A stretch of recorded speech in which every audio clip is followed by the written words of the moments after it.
It's been over 2 years, and you still refuse to concede that you lost the race for governor in Georgia in 2018.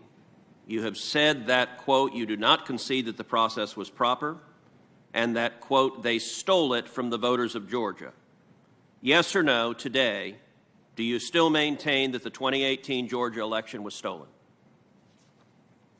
As I've always said, I acknowledged at the very beginning that Brian Kemp won under the rules that were in place.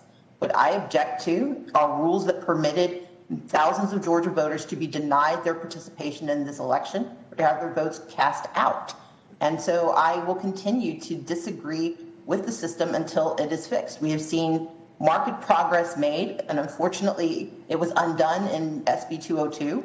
But I will continue to advocate for a system that permits every eligible Georgian to cast their ballots. Ms. Abrams, I'm going to ask you to please answer the question I asked, which is, do you, yes or no, do you still maintain the 2018 election was stolen? That's your language. My full language was that it was stolen from the voters of Georgia. We do not know what they would have done because not every eligible Georgian was permitted to participate fully in the election. So you also told the New York Times that your loss, quote, was fully attributable to voter suppression. Ms. Abrams, do you know in Georgia whether the percentage of African-American Georgians who are registered to vote and who turned out to vote, is it higher or lower than the national average? It is higher than the national average because Georgia is one of the largest states with an African-American population. But that's not tied to the size of the population. The percentage of black Georgians who are registered to vote in 2018 is 64.7%. That compares to 60.2% as the national average. The percentage of Georgians who voted in 2018, the election you claim was stolen from you, was 56.3%. That's higher than the national average of 48%. Let me ask you this, Ms. Abrams. In 2018, do you know which demographic group in Georgia had the highest registration percentage and the highest turnout percentage?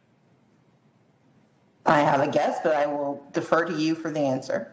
The answer is African Americans had the highest registration and the highest turnout, despite your claiming that the election was stolen and there was somehow voter suppression. I acknowledge that former Secretary of State Brian Kemp will be certified as the victor in the 2018 gubernatorial election. But to watch an elected official who claims to represent the people in this state baldly pin his hopes for election on the suppression of the people's democratic right to vote has been truly appalling. Let's be clear. This is not a speech of concession. Because concession means to acknowledge an action is right, true, or proper. As a woman of conscience and faith, I cannot concede that. Was the election in Georgia statewide a free and fair election? It was not a free and fair election.